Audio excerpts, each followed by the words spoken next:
warahmatullahi wabarakatuh. Selamat pagi rekan-rekan mahasiswa semua. Jumpa lagi di mata kuliah Etika Profesi. Ya, kita lanjutkan materi berikutnya, yaitu etika manajemen dalam organisasi. Nah, jadi untuk materi ini nanti kita akan pelajari, kita akan bahas bersama menjadi 2 sesi. Jadi untuk tatap muka ketiga ini adalah sesi yang pertama. Seperti yang kita tahu bahwa sebuah perusahaan didirikan dengan mengemban berbagai fungsi. Ya, yang pertama adalah fungsi ekonomi, di mana tentu saja di sini perusahaan diharapkan bisa memonitoring, menganalisis, dan menyelidiki perekonomian perusahaan.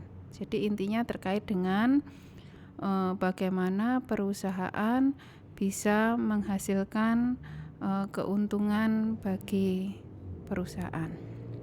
Kemudian yang kedua, fungsi akuntansi, yaitu menjaga kekayaan perusahaan, memastikan prosedur perusahaan dijalankan dengan baik, menjaga keandalan informasi akuntansi, dan mendorong efisiensi kerja dalam perusahaan. Fungsi yang ketiga adalah fungsi produksi.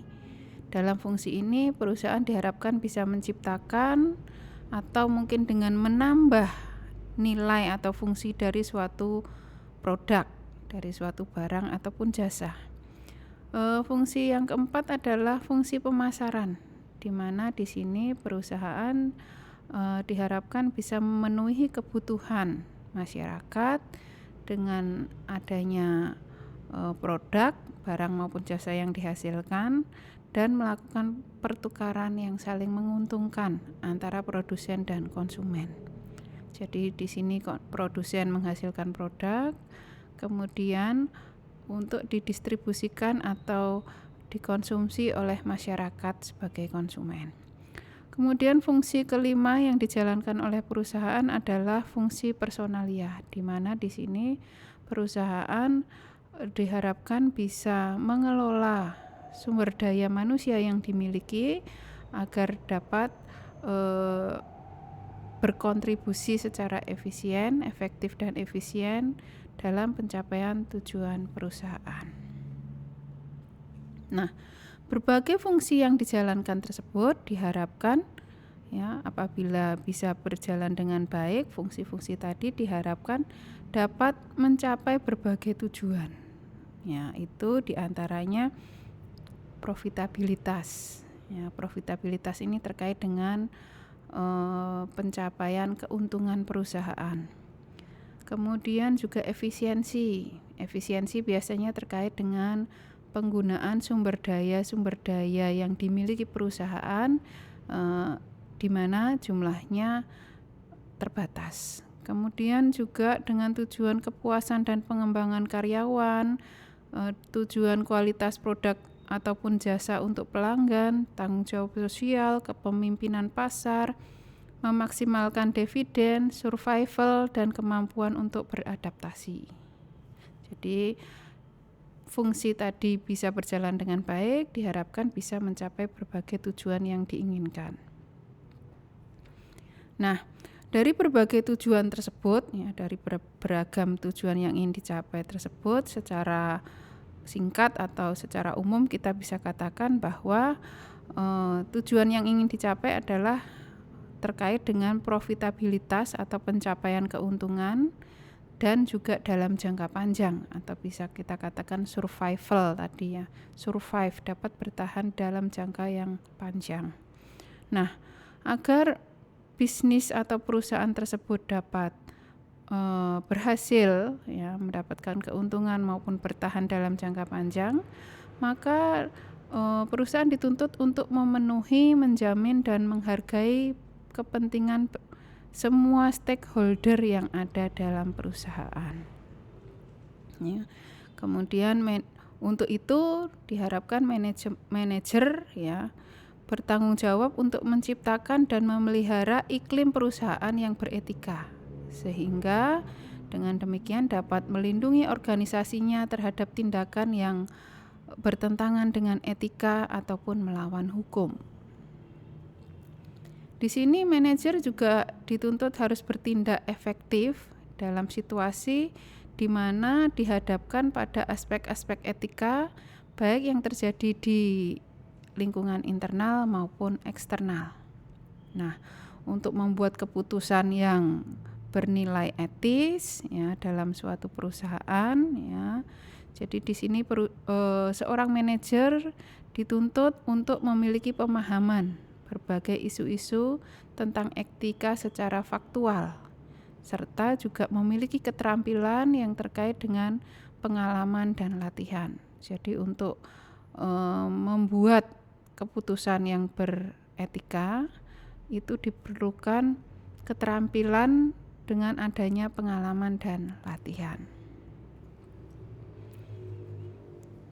Seorang manajer harus bisa menjalankan berbagai peran ya, agar apa yang dijalankan ya, apa yang diinginkan perusahaan bisa tercapai.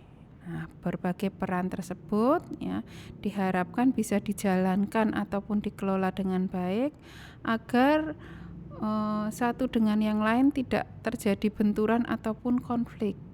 Nah, berbagai peran yang dijalani seorang manajer diantaranya adalah sebagai aktor ekonomi, sebagai pemimpin perusahaan maupun sebagai pemimpin komunitas.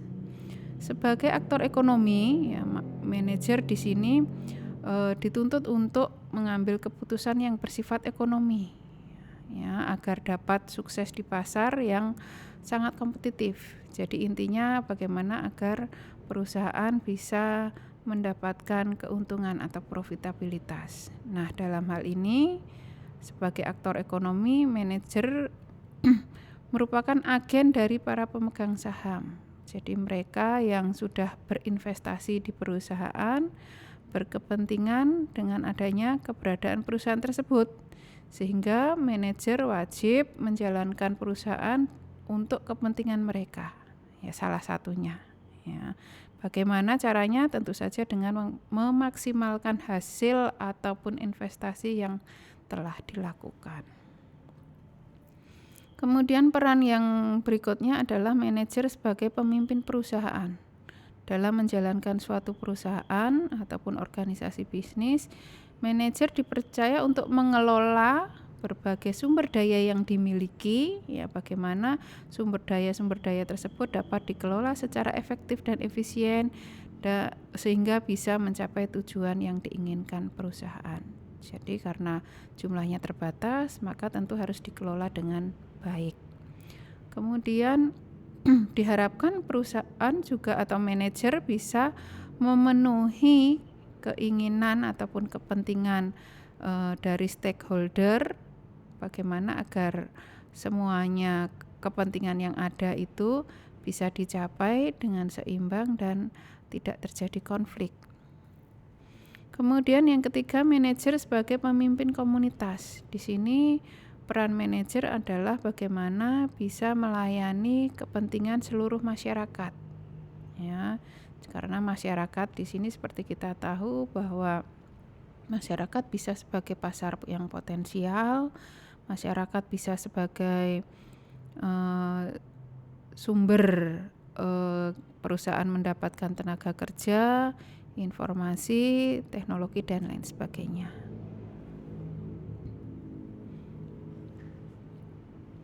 Nah, berbagai peran yang dijalani oleh manajer tersebut ya terkait dengan kepentingan berbagai pihak. Ya, jadi keberadaan suatu perusahaan ya terkait dengan berbagai kepentingan pihak-pihak tertentu atau sering disebut juga dengan stakeholder. Ya, jadi bagaimana di sini perusahaan harus dapat membangun kepercayaan dari stakeholder tersebut agar bisa menjalankan perusahaan dengan beretika atau dinilai baik. Nah, di sini bagaimana penerapan etika dengan beberapa stakeholder ya. Salah satunya yang pertama kita bahas adalah dengan owner atau pemilik perusahaan. Apa yang bisa dilakukan atau bagaimana aplikasi etika bisnis terhadap owner ya. Yang pertama mungkin diharapkan bisa menerapkan manajemen yang profesional, tidak melakukan manipulasi terutama terkait dengan data keuangan. Kemudian memberikan informasi yang relevan seperti perkembangan ataupun progres pemasaran ya, perkembangan ataupun bila mana terjadi kemunduran pun itu juga harus disampaikan dengan jujur. Melindungi, memelihara dan meningkatkan aset pemilik modal ya. Jadi karena owner atau pemilik di sini juga sekaligus tentunya menanamkan modalnya, diharapkan juga mengelola apa yang sudah ditanamkan oleh pemilik tadi agar bisa mendapatkan keuntungan seperti yang diharapkan. Sekaligus juga melaksanakan hasil yang telah dituangkan dalam rapat umum pemegang saham bila mana memang perusahaannya dalam bentuk PT. Kemudian terhadap supplier, bagaimana penerapan etika bisnis terhadap supplier?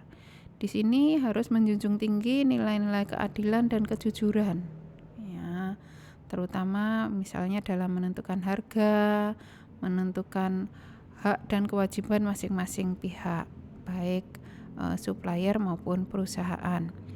Kemudian bisa saling memberikan informasi guna integrasi ataupun kerjasama untuk kedepannya, proses perencanaan bersama.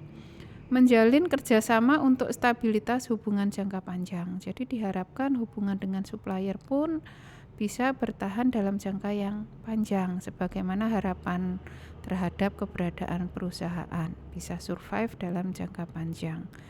Hubungan yang bebas dari paksaan, jadi tidak ada tekanan dari pihak manapun ya dalam hubungan kerjasama antara supplier dengan perusahaan ya, termasuk juga dalam membuat kesepakatan bersama.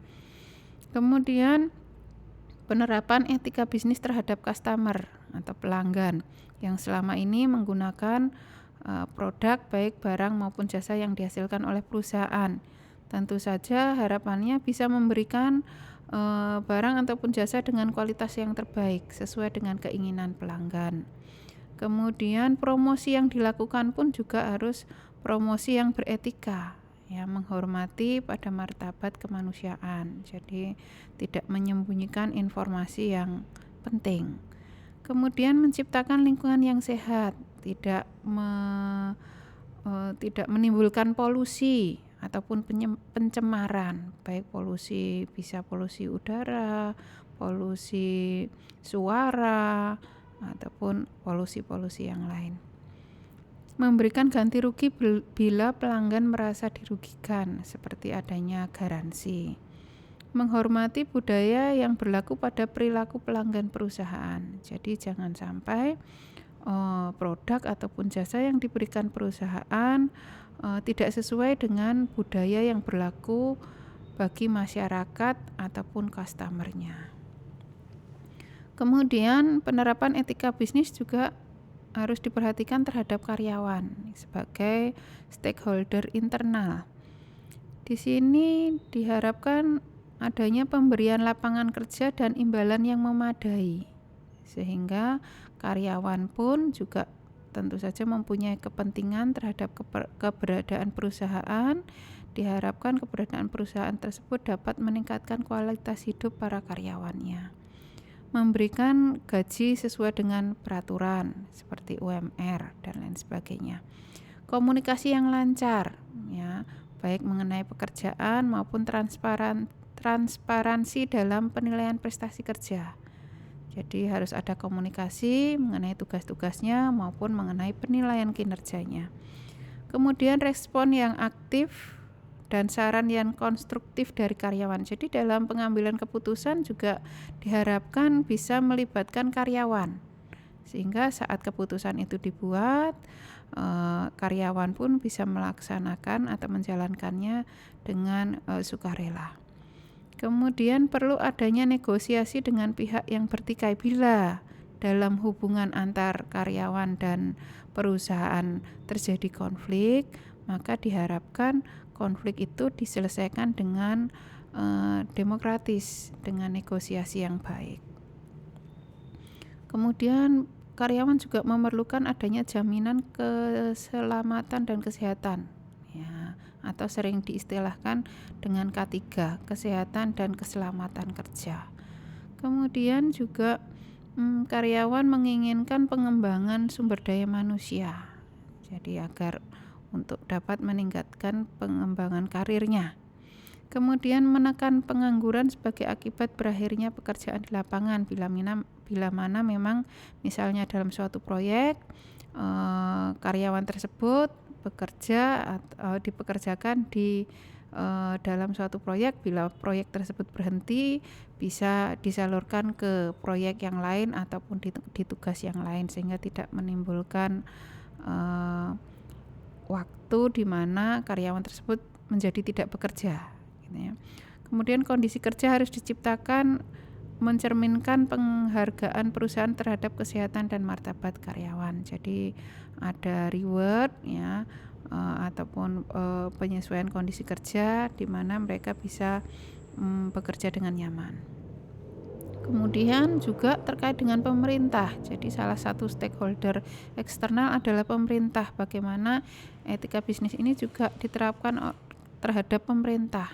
Jadi jangan sampai perusahaan tidak mentaati aturan, ya, tidak mentaati aturan yang telah dibuat oleh pemerintah. Ya, salah satunya juga terkait dengan ketaatan dalam membayar pajak.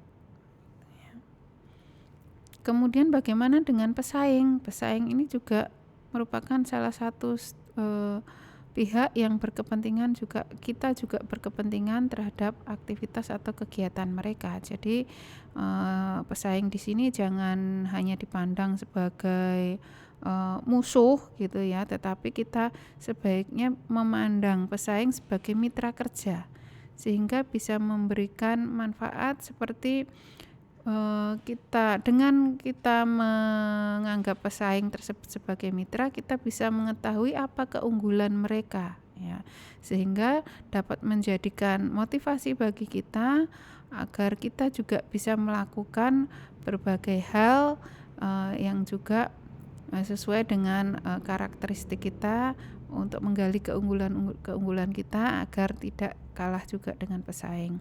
Kemudian merangsang pengembangan kreativitas perusahaan untuk berkompetisi, ya. Jadi kadang-kadang di satu tempat gitu ya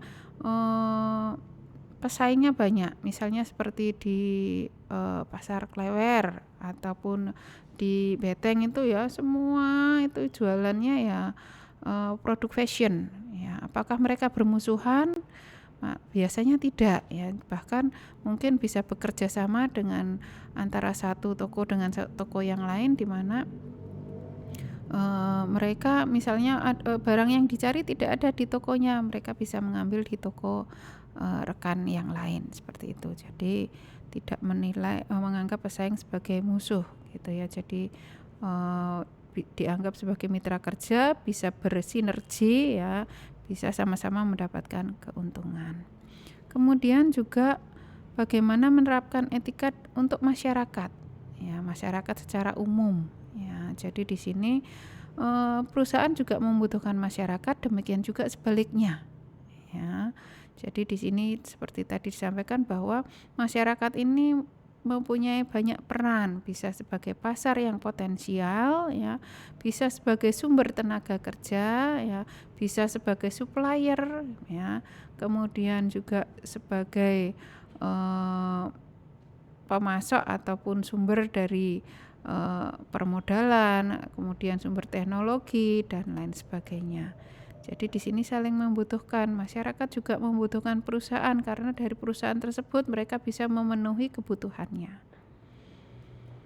Nah, bagaimana suatu bisnis dikatakan terpercaya dan beretika? Ini saya kutip dari salah satu sumber, salah satu pakar, yaitu Steiner. Menurut Steiner, bisnis yang terpercaya dan beretika adalah bisa dipandang dari beberapa sisi. Yang pertama dari sisi leadership atau kepemimpinan. Jadi di sini seperti kita tahu bahwa peran manajer itu sangat penting ya, bagi keberadaan perusahaan untuk mencapai tujuannya. Nah, karena manajer di sini mengambil keputusan-keputusan yang nantinya akan berdampak pada jalannya perusahaan.